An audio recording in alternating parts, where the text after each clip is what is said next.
Hombres lobo. Were es la palabra en inglés antiguo para hombre, y los hombres lobos son personas que se convierten en lobos y luego vuelven a convertirse en hombres. No somos médicos, pero creemos que este tipo de cosas es fisiológicamente imposible. Sin embargo, si fuéramos abogados, no tendríamos más opción que creer en los hombres lobo debido a la gran cantidad de precedentes legales para condenar y ejecutar a las criaturas. Las pruebas contra las personas acusadas de transformarse en animales salvajes y cometer crímenes mientras estaban en esa forma a menudo han sido presentadas por testigos Las pruebas contra personas acusadas de transformarse en animales salvajes y cometer crímenes mientras estaban en esa forma a menudo han sido presentadas por testigos unánimes de buena reputación, firmemente convencidos por experiencia personal de la capacidad del acusado para asumir forma animal. Por un lado, los hombres lobos son imposibles, por otro, realmente ocurren. He aquí de nuevo un fenómeno que no puede reconciliarse con ningún sistema racional de explicación. La evidencia más directa de los hombres lobo proviene de personas que realmente han visto la transformación. Se dice que uno de ellos fue Pierre Mamor, rector de la Universidad de Poitiers, Francia, del siglo XV, cuyos escritos sobre el tema se citan en el libro Montague Summers, El hombre lobo, cuyos escritos sobre el tema se citan en el libro de Montague Summers, El hombre lobo, de 1933. El erudito Mamor aporta una repugnante historia sobre la esposa de un campesino de Lorena que vio a su esposo en la mesa vomitar el brazo y la mano de un niño que había devorado. El erudito Mamor aporta una repugnante historia sobre la esposa de un campesino de Lorena que vio a su esposo en la mesa vomitar el brazo y la mano de un niño que había devorado mientras estaba en forma de lobo. Mamor explica este suceso como una ilusión demoníaca, porque su teoría es que los hombres lobos son lobos reales poseídos por los espíritus de los hombres, cuyos cuerpos mientras tanto están escondidos de forma segura, siendo todo esto obra de demonios malvados. Esta teoría no explica casos como el registrado en la historia de Gentibus Septentrionalibus de 1555 de Olaus Magnus, como si hubiera ocurrido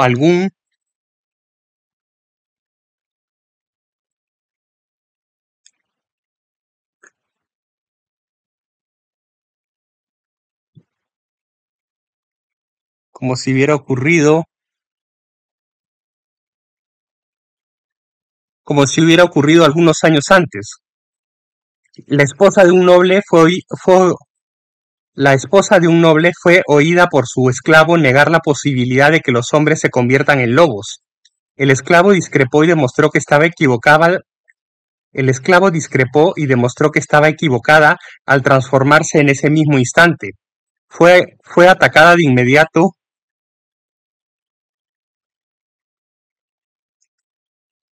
Él fue atacado de inmediato por perros, pero logró zafarse de ellos y huir con forma de lobo después de que le arrancaran un ojo. Al día siguiente el esclavo apareció, humano pero tuerto. Un relato más reciente se cita en un relato más reciente se cita en The Occult in the Orient de C. Dan. En 1960, el señor Harold M. Young, exfuncionario de la administración birmana y en ese momento propietario del zoológico de Chiang Mai, Tailandia, estaba cazando en las montañas Lahu, cerca de la frontera entre Birmania y Tailandia, cuando se encontró con uno de los temidos taus locales, un hombre lobo de la jungla. Al entrar en una aldea, le dijeron que había un tau cerca. Se escuchó un grito y el señor Young corrió hacia una choza donde, a la brillante luz de la luna, vio al tau mordiendo el cuello de una mujer moribunda. Levantó su arma y le disparó a la bestia en el flanco, pero éste escapó a la jungla, dejando un rastro de sangre. Por la mañana, Young y otros siguieron el rastro que conducía a la jungla y luego de regreso a la aldea hasta una choza, en la que descubrieron a un hombre con una herida de bala en el costado.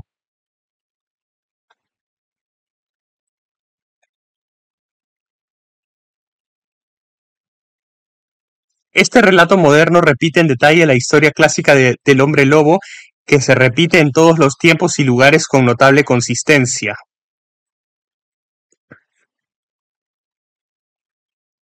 Nosotros no sabemos qué pasó con el lobo del señor Young y transmitimos la historia de segunda mano, pero tenemos evidencia directa de las carreras y destinos de muchos hombres lobo europeos de las fuentes más satisfactorias. Los informes contemporáneos de sus juicios los informes contemporáneos de sus juicios. En diciembre de 1521, dos campesinos franceses, Burgot y Verdun, fueron acusados en Poligny de una larga serie de asesinatos caníbales cometidos por ellos mientras se transformaban en lobos. Ambos hombres confesaron. Burgot dijo que había estado al servicio del diablo durante mucho tiempo y que había extendido sus actividades al cambio de forma con el apoyo de Verdun, quien era un hombre lobo practicante y miembro de un aquelarre de brujas. Verdun era el más ágil de los dos y podía cambiar de forma con la ropa puesta, mientras que Burgot tenía que desnudarse y ser frotado con ungüento de hombre lobo que obtenían de sus superiores diabolistas.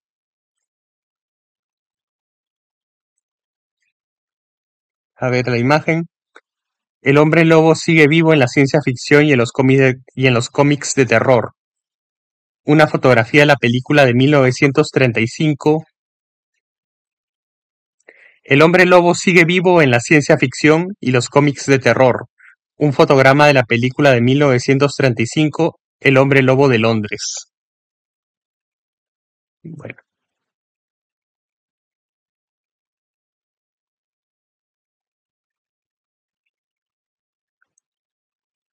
tenía que ser frotado con ungüento de hombre lobo que obtenían de sus superiores diabolistas. Este ungüento especial para efectuar transformaciones se menciona a menudo en casos similares. Montague Summers sugiere que estaba compuesto de drogas hechizantes como la belladona, el acónito, la cicuta o el beleño. Fuera de,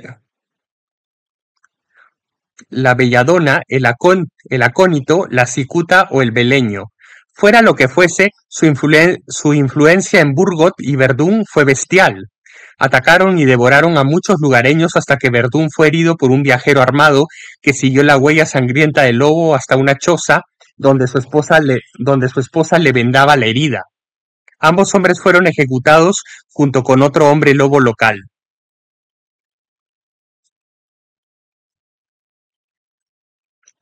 Junto con otro hombre lobo local, y se dice que se podían ver retratos de los tres en la iglesia de Poligny. A lo largo del siglo XVI, los hombres lobo proliferaron, proliferaron en Europa. Muchos de los capturados y quemados en Francia durante ese periodo también practicaban la brujería y afirmaban haber aprendido el arte de la transformación de otros miembros de su aquelarre, por lo que sospechamos que hubo algún ritual mágico tradicional involucrado, heredado de la antigüedad, y todavía activo en distritos remotos de Europa casi hasta el presente. Muchos de los autores clásicos sobre el tema de los hombres lobo se refieren a este conocimiento tradicional. En Irlanda del siglo XI, los habitantes de Ossory tenían la práctica de tener siempre a dos de los suyos con forma de lobos y cada pareja servía 7 años.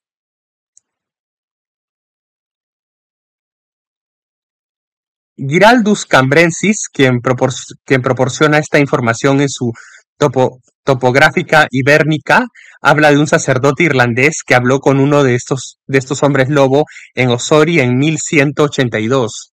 Viajaba entre el Ulster y Meath, pasando la noche en el bosque cuando se le acercó un lobo de gran tamaño que le explicó su situación y le pidió al sacerdote que bendijera a su esposa moribunda.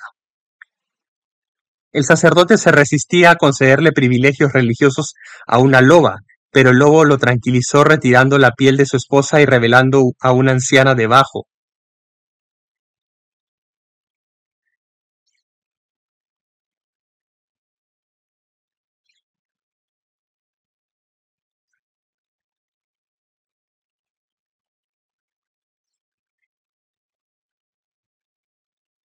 Ford, Ford sobre los hombres lobo. Creo que la idea de los hombres lobo es de lo más tonta. Creo que la idea de los hombres lobo es de lo más tonta, degradada y supersticiosa. Por lo tanto, me inclino con ella, por lo tanto, me inclino por ella. Creo que la idea de los hombres lobo es de lo más tonta, degradada y supersticiosa. Por lo tanto, me inclino por ella con respeto. De la revista Cornhill de octubre de 1918, Ford cita la experiencia en el norte de Nigeria de un tal Capitán Shaw. Las hienas habían estado asaltando una aldea nativa. Los cazadores que siguieron sus huellas se sorprendieron al descubrir que, en cierto punto, las huellas de los animales dieron paso a las humanas. Una noche el grupo del Capitán Shot hirió a una bestia particularmente grande, arrancándole la mandíbula de un disparo. El rastro de sangre fue seguido hasta otra aldea donde al día siguiente un hombre murió de una herida terrible. Le habían arrancado la mandíbula.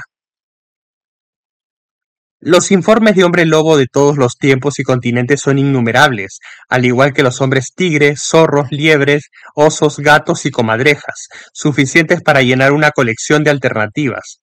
El fenómeno tal como se experimenta está tan bien establecido como cualquier otra cosa podría estarlo. Lo que todos quieren saber, por supuesto, es si la transformación de hombre a animal tiene lugar en la realidad, desafiando a los médicos, o si es una ilusión que afecta a los sentidos tanto de la persona transformada como de las o si es una ilusión que afecta a los sentidos tanto de la persona transformada como de las personas que la ven. Puede que haya poca diferencia. Puede que haya haya poca diferencia con un hombre al que algo que parece y se comporta como un lobo le arranca la garganta, ya sea que la criatura en realidad, ya sea que la criatura sea en realidad un lobo o simplemente lo parezca. Pero esta cuestión ha sido discutida por los eruditos desde tiempos muy remotos. Paracelso pensaba que el cambio era real y físico, adoptando la visión mágica de que el poder de la voluntad y la imaginación humanas podía concentrarse para afectar la realidad externa a través de la sustancia espiritual del universo. Otras autoridades discreparon, explicando el fenómeno como un efecto de las drogas o el encantamiento mágico que llaman glamour. A su vez fueron contradichos por Sponde en 1583, quien razonó que si una hierba y el poder del mal pueden tener tal control sobre la parte superior del hombre, su razón y su alma mortal, o sea, si una hierba y el poder del mal pueden tener tal control sobre la parte superior del hombre, su razón y su alma mortal, ¿por qué el cuerpo del hombre no puede estar sujeto a perturbaciones similares? Una antigua explicación propuesta ya en el siglo II después de Cristo por el escritor médico romano Marcelo Sidetes considera el fenómeno en términos de la aflicción conocida como licantropía, cuyas víctimas se convencen de que son lobos salvajes y se comportan en consecuencia.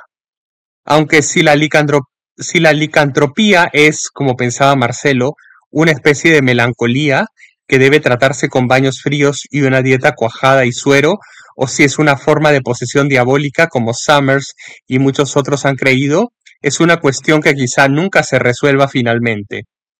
En cualquier caso, la teoría de la licantropía solo explica la mitad del fenómeno del hombre lobo, el delirio del propio hombre lobo y no dice nada. En cualquier caso, la teoría de la licantropía solo explica la mitad del fenómeno del hombre lobo, el delirio del propio hombre lobo, y no dice nada sobre los delirios de los testigos que lo ven en forma de lobo. La misma objeción de incompletitud puede plantearse contra otras explicaciones populares en términos de autohipnosis y el uso ritual de pieles de animales. Los berserkers vikingos vestían pieles de oso mientras se transformaban en asesinos salvajes, invocando los espíritus de las bestias y los miembros de la sociedades secretas de hombres leopardo, aún activas en África Oriental, practican el mismo tipo de ritos.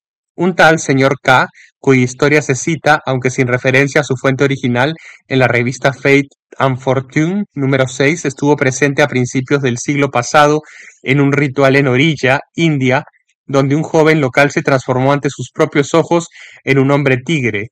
Es imposible comprender la efectividad de estas transformaciones rituales a través de cualquiera de las explicaciones parciales ya mencionadas, como la licantropía, los hipnotismos o las ilusiones creadas por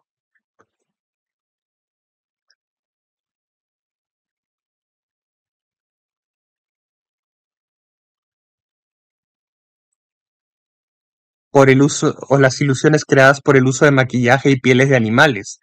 No es que rechacemos ninguno de estos, los aceptamos todos. Los aceptamos todos en combinación con otras causas como contribuyentes a la producción de un a la producción de un efecto mágico que, independientemente del grado de realidad física que se atribuye a la transformación, tiene una terrible realidad para el hombre que parece transformarse en una bestia salvaje y para todos los que entran en el ámbito de sus actividades.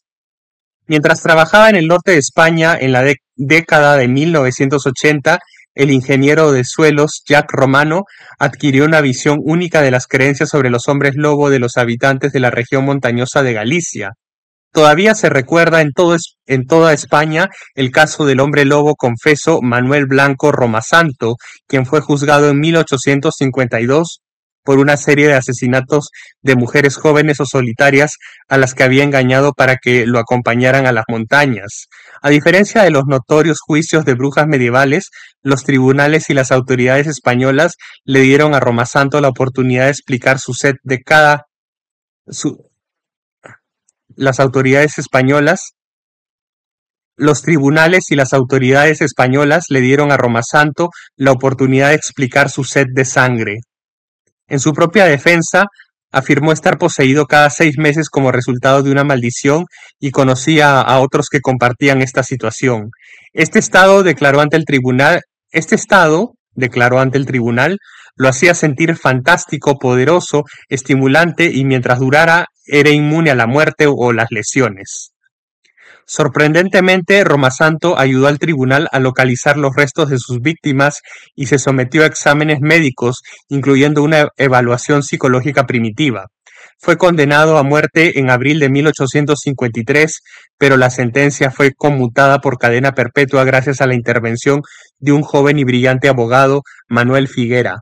Sin embargo, la protesta pública fue tal que los tribunales se sintieron obligados a restablecer la pena de muerte y Romasanto solo se libró gracias a una petición de clemencia de la reina de España.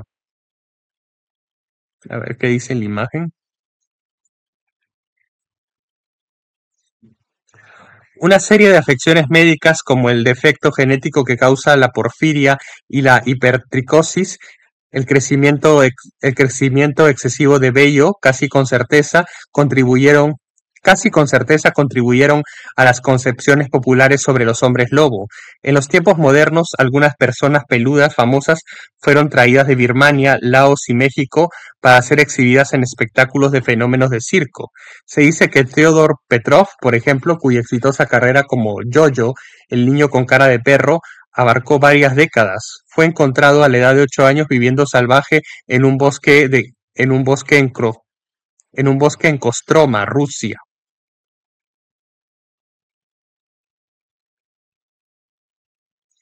Escribiendo en Fortean Times, entonces, Romano describe cómo Romasanto se convirtió en un prisionero modelo, aunque excéntrico. Los visitantes que se asomaban a su celda se sorprendían al verlo con ropa de mujer y tejiendo hilo. En su juicio, Romasanto le había dicho al juez: si me convirtiera en lobo, incluso tú, un hombre racional, estarías tan aterrorizado que no podrías disparar el arma, e incluso si lo hicieras, las balas nunca podrían hacerme daño. Hoy podemos ver debajo de los adornos licántropos los ingredientes demasiado familiares de los asesinos en serie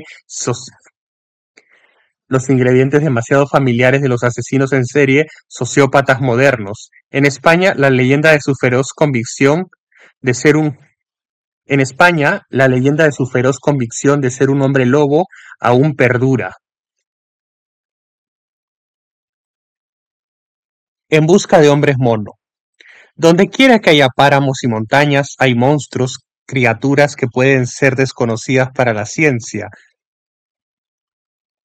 Dondequiera que haya páramos y montañas, hay monstruos, criaturas que pueden ser desconocidas para la ciencia, pero que son bastante familiares para los habitantes nativos.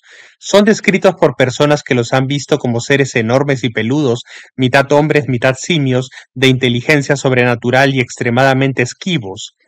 Sus huellas gigantes se han visto y fotografiado desde el Himalaya hasta las montañas de América del Norte, pero ninguna de estas criaturas ha sido capturada jamás. Ahí te dice en la foto. Los avistamientos modernos del yeti, pie grande y otros hombres animales perpetúan la creencia tradicional en los hombres salvajes. Eran personajes tan populares que muchos escudos de armas de la Edad Media a menudo presentan hombres y mujeres salvajes como símbolos de fuerza ancestral. Este dibujo a pluma y tinta de H. Burkmair de un caballero en combate con un hombre salvaje data de principios del siglo XVI.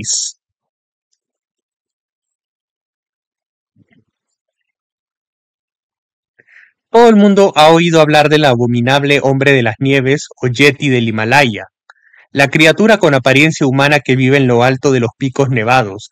La gente local lo conoce bien y los visitantes europeos y de otros lugares lo han visto.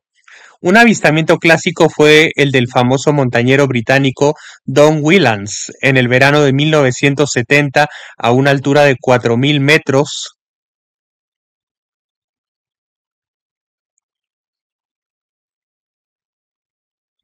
en las montañas de Nepal. Una noche después de haber pasado el día fotografiando las huellas de un animal grande y desconocido en la nieve, vio la brillante luz de la luna, vio a la brillante luz de la vio a la brillante luz de la luna a la criatura que podría haber dejado las huellas moviéndose a lo largo de una cresta frente a su tienda. Era como un simio y se movía a cuatro patas. Un buen relato del Yeti fue dado a Lord Hunt por el abad del monasterio Tiangboche, quien había visto a uno jugando en la nieve afuera de su residencia. Medía alrededor de 1,5 metros de alto, con cabello gris. Los otros monjes se emocionaron mucho y lo ahuyentaron tocando caracolas y cornetas. A pesar de los innumerables informes de Sherpas y otros, la evidencia más aceptable para la ciencia de la existencia del Yeti son las huellas.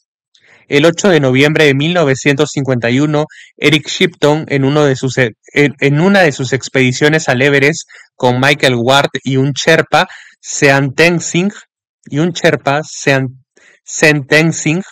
encontró unas huellas notables en la nieve a una altitud de 5.470 metros. Eran de una criatura que caminaba como un hombre y si hubiera tenido proporciones humanas habría medido unos 2,4 metros de altura. Las huellas continuaban durante aproximadamente 1,6 kilómetros y desaparecían en el hielo. Muchos otros exploradores del Himalaya, incluida la expedición del Daily Mail de 1954, han registrado huellas similares. Las más espectaculares fueron las descubiertas en Sikkim en 1915 y reportadas por un oficial forestal, el señor J. Hent. Las huellas medían entre 45 y 60 centímetros de largo. Según los informantes nativos de Hent, quienes las identificaron como pertenecientes a una raza local de hombres salvajes gigantes, los dedos a- según los informantes nativos de Hent, quienes las identificaron como pertenecientes a una raza local de hombres salvajes gigantes, los dedos apuntaban en la dirección opuesta a la que se movía la criatura. Similares al yeti son los hombres salvajes peludos del Asia Central soviética, uno de los cuales fue visto claramente en 1957 por un científico de la Universidad de Leningrado, A. G. Pronin. Estaba en las montañas de Pamir y Pronin, quien lo vio, quien lo volvió a ver unos días después, lo descri- lo describió como de color gris rojizo, peludo, de brazos largos y de andar tambaleante.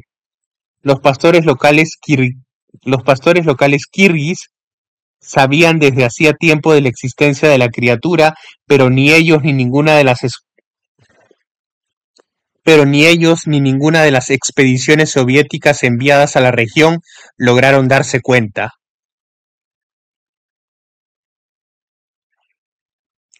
La idea de que existen gigantes desconocidos y hombres salvajes peludos en el mundo moderno es evidentemente absurda, pero cada año recibe cientos de informes, pero cada año recibe cientos de informes de personas sinceras de todo el mundo.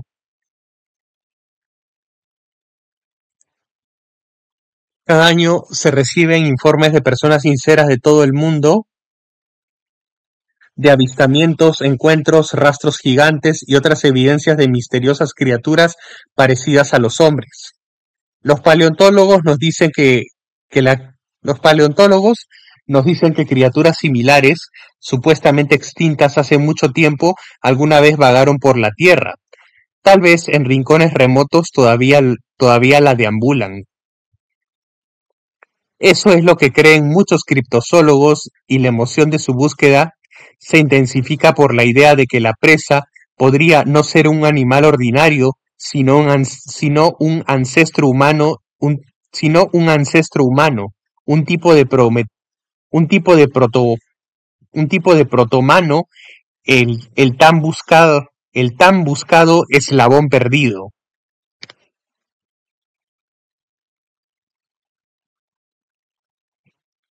A ver, leamos la foto.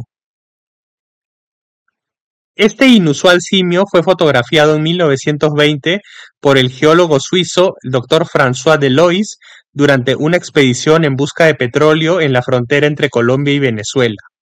Su grupo fue atacado por dos de ellos y dispararon a uno. Al darse cuenta de que no se parecía a ningún simio conocido, Delois le tomó una foto. Según sus notas, el simio sin cola medía 1,57 metros de altura, la mitad de alto que el mono araña al que se parecía, y tenía 36 dientes, donde la mayoría de los monos del Nuevo Mundo tienen 32. La criatura fue desollada, pero su piel y cráneo fueron abandonados cuando la expedición tuvo problemas. Del equipo de 20 hombres, solo 4 sobrevivieron. Años más tarde, la fotografía fue encontrada entre los papeles de Delois por el antropólogo francés Georges Montandon, quien coincidió en que podría ser una especie desconocida y la nombró Ameranthropoides loisi en honor al geólogo. Otros exploradores de la región, incluido Alexander von Humboldt, en 1800, han visto o registrado descripciones nativas de un gran primate peludo en esa zona, al que algunos de ellos llamaron al que, al que algunos de ellos llamaron el mono grande. El simio de Delois es comparable en altura a un gorila pequeño, pero sin la corpulencia, como el gorila de montaña. Gorila, gorila, gorila beringue, gorila beringue,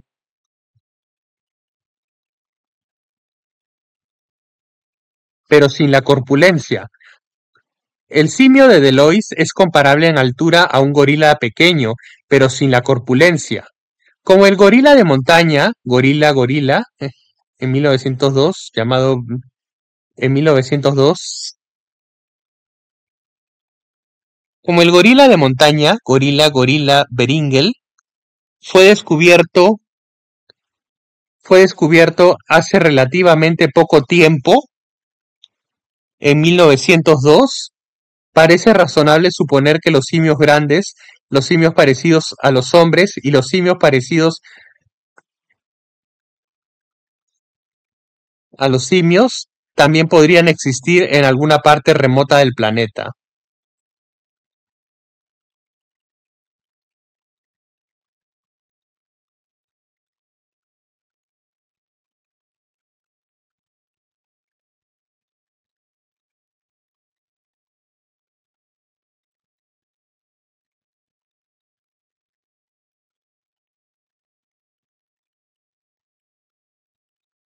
Como el gorila de montaña, gorila beringel, fue descubierto hace relativamente poco tiempo, bueno, en 1902, parece razonable suponer que los monos grandes, los monos parecidos al hombre y los hombres parecidos al simio también podrían existir en alguna parte remota del planeta.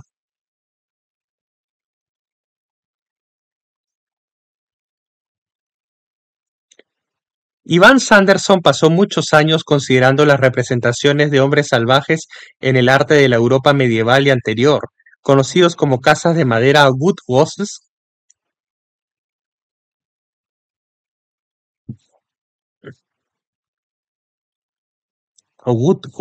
o alguna otra variación del anglosajón bude- Budewassa, que significa hombre salvaje de los bosques. Su representación visual es antigua y universal, y como señala Sanderson, sorprendentemente consistente. A pesar de un cuerpo peludo, las manos y los pies suelen dibujarse sin pelo y con apariencia humana. Otros detalles, como un cinturón o faja y armas toscas de madera, implican una cultura y una tecnología sencillas.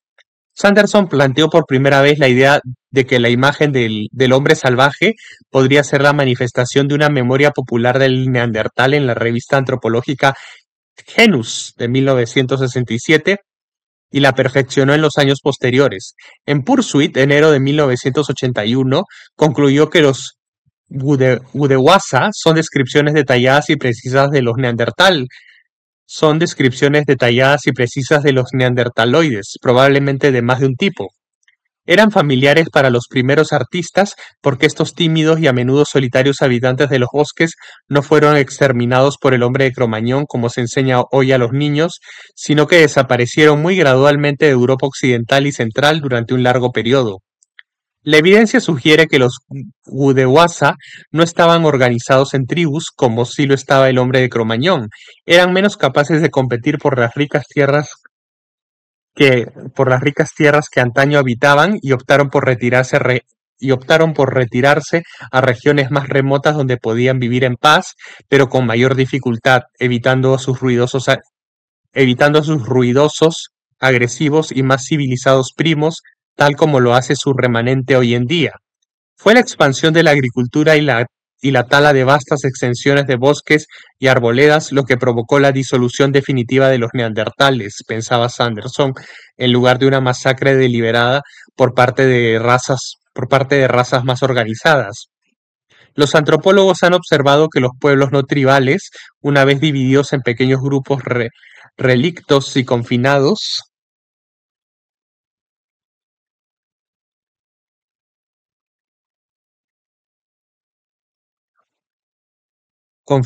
a territorios limitados y en disminución, pronto sufren un deterioro progresivo de su cultura, fertilidad y población.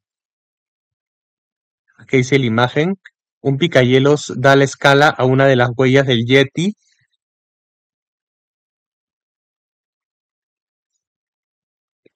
Un picayelos da la escala a una de las huellas del Yeti fotografiadas por Eric Shipton en el Himalaya en 1951.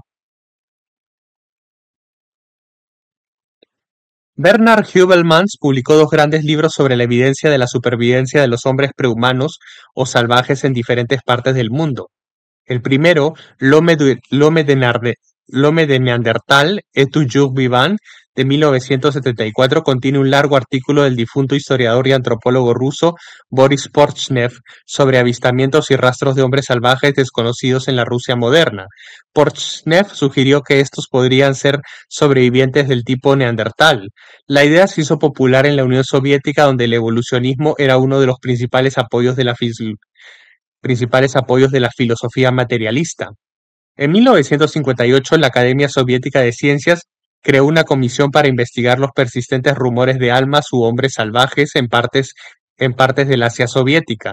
Se enviaron expediciones a muchas de las áreas probables, incluyendo las montañas Pamir de Asia Central, el norte de Siberia y el Cáucaso, y las investigaciones se coordinaron en un semanario mensual en el Museo Charles Darwin de Moscú.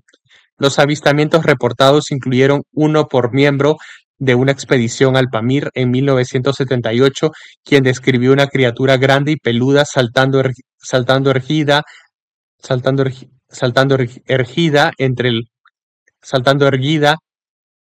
quien describió una criatura grande y peluda saltando erguida entre las rocas. La antropóloga inglesa, doctora Mira Shackley, de la Universidad de Leicester, fue reportada en el Daily Mail el 2 de diciembre de 1980, diciendo que en el curso de expediciones a las montañas de Altai en Mongolia Exterior había encontrado herramientas neandertales que, que los lugareños le dijeron que fueron hechas por las almas.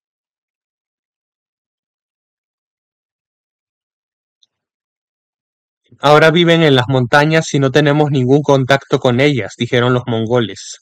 No interfieren con nosotros y nosotros no interferimos con ellas. La doctora Shackley conocía a muchas personas de buena reputación que habían visto a las almas.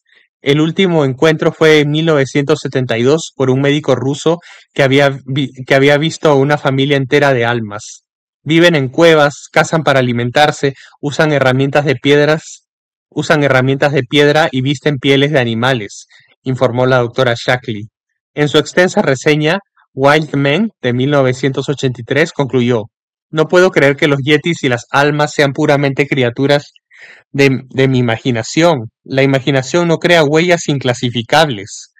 Anteriormente, en 1945, el científico inglés W. C. Osman Hill, quien se convirtió en el principal primatólogo de Estados Unidos, sugirió que el legendario pueblo Mitaewo de Ceilán, que se decía que se había extinguido recientemente, y también los orang pendek, pequeños seres peludos vistos en los bosques de Sumatra, podrían ser supervivientes de hombres mono modernos. Estos tienen sus equivalentes en Malasia en la forma del orang dalam, que, según informes locales, tiene las características familiares de los gigantes peludos desconocidos en muchas tierras, midiendo de 6 a 10 pies de altura, teniendo un olor fétido, ojos rojos y dejando huellas enormes. El zoólogo Lord Medway informó en The Times de 1960 que los nativos de las montañas centrales de Borneo conocían una criatura similar que comparó con el Yeti del Himalaya, el abominable hombre de las nieves, cuyas apariciones y acciones llamaron la atención del público europeo por primera vez en el siglo XIX.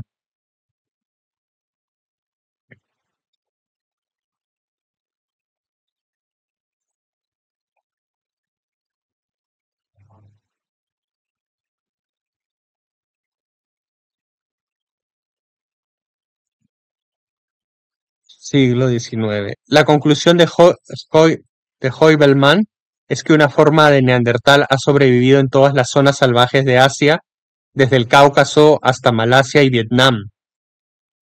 En 1979, la antropóloga francesa Jacqueline Rumekere-Eberhard investigó informes que indicaban que varios tipos de hombres mono o seres primitivos desconocidos habitaban los bosques de Kenia.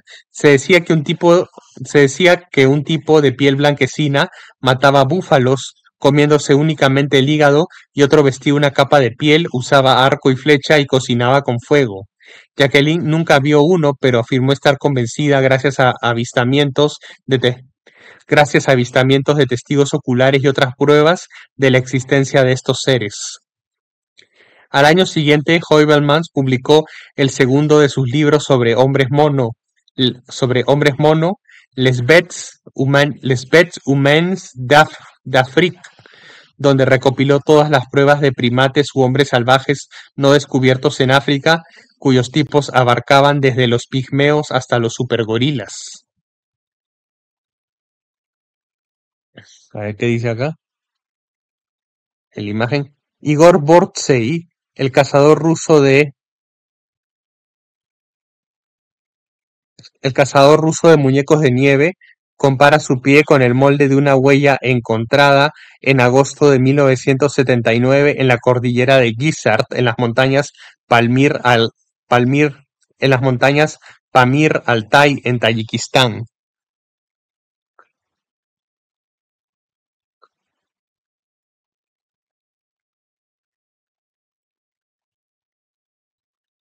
Al igual que los fenómenos como los ovnis y los monstruos de los lagos, el Yeti nunca ha aportado una sola prueba física indiscutible de su existencia real. A pesar del afán de sus perseguidores,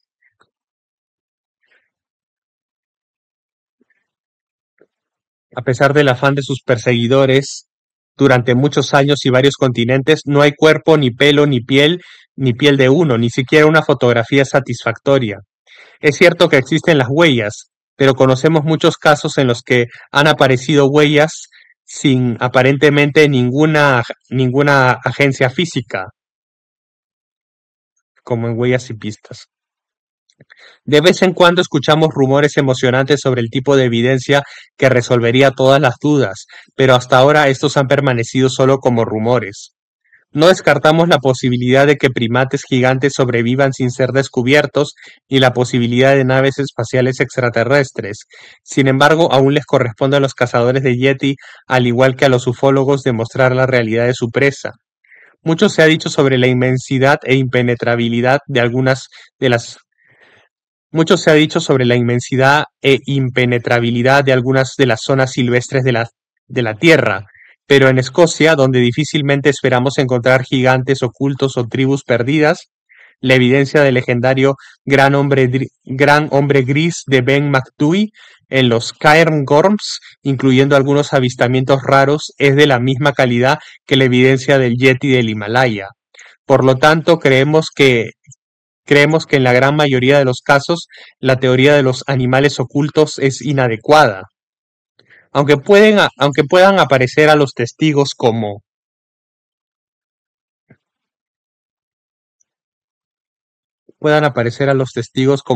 animales normales de carne y hueso. Hay ciertas cosas sobre los yetis y sus relaciones en todo el mundo que ponen en duda su realidad física, como su carácter elusivo antinatural y su desprecio por las balas.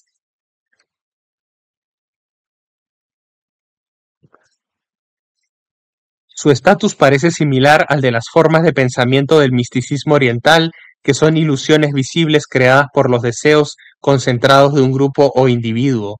Las ilusiones de este tipo no siempre se manifiestan conscientemente, sino que pueden surgir de forma espontánea e inesperada en respuesta a imágenes, ideas o expectativas formadas en la mente humana. A ver qué dice arriba. La imagen, esta xilografía china del siglo XVI muestra un ruren o similar a un hombre que se dice que reside en los bosques de la provincia de Shandong.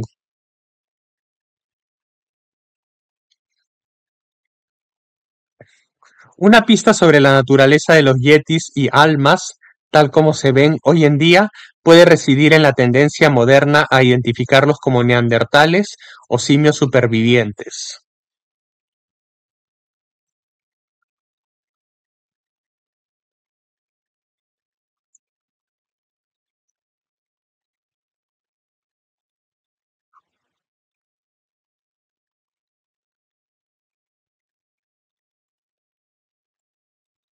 Como neandertales u hombres monos supervivientes. En 1856, el mismo año en que Darwin comenzó a escribir El origen de las especies, se desenterraron restos humanos fosilizados en Neandertal, Alemania. El biólogo Thomas Huxley declaró que estos restos eran simiescos y se publicaron imágenes reconstruidas del hombre mono tal como se imaginaba convencionalmente en aquel entonces, brutal, peludo y desgarbado. El hombre de Neandertal se reconoce ahora como un tipo de humano moderno, pero la antigua imagen arraigó y su influencia aún se puede apreciar en los modelos de mono peludo de la humanidad primitiva que se exhiben en los museos de historia natural. Juntos, Darwin y el cráneo de Neandertal impulsaron la búsqueda de hombres mono que ha continuado sin éxito hasta nuestros días.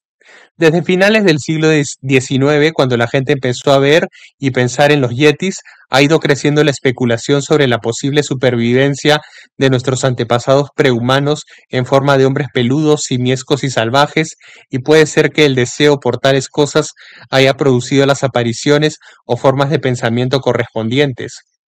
Observamos, por ejemplo, que el descubrimiento de dientes fósiles gigantes en China durante la década de 1930, que se decía que pertenecían a una criatura parecida a un hombre de unos 3,6 metros de altura, anticipó, las múltipl- anticipó, anticipó los múltiples informes de 1937 sobre huellas gigantes en el Himalaya.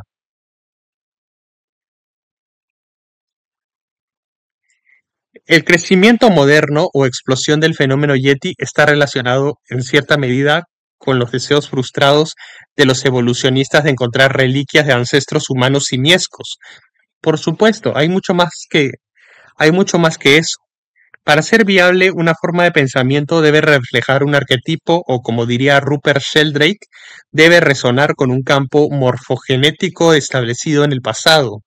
Como forma arquetípica, la figura del hombre salvaje gigante entre las rocas y los bosques está bien establecida en la imaginación humana. Y si las formas arcaicas pueden influir en las apariciones y las formas de pensamiento en el presente, esa podría ser la razón de los yetis y pies grandes avistados hoy en día.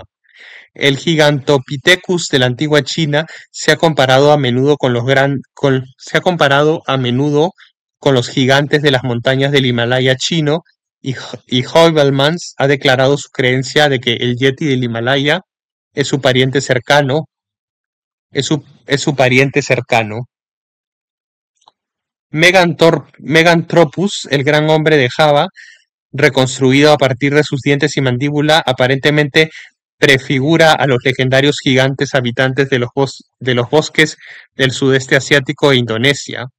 En América del Norte, Pie Grande tiene numerosos prototipos antiguos en los gigantes que se han excavado en los antiguos montículos indios. Los registros de estos gigantes han sido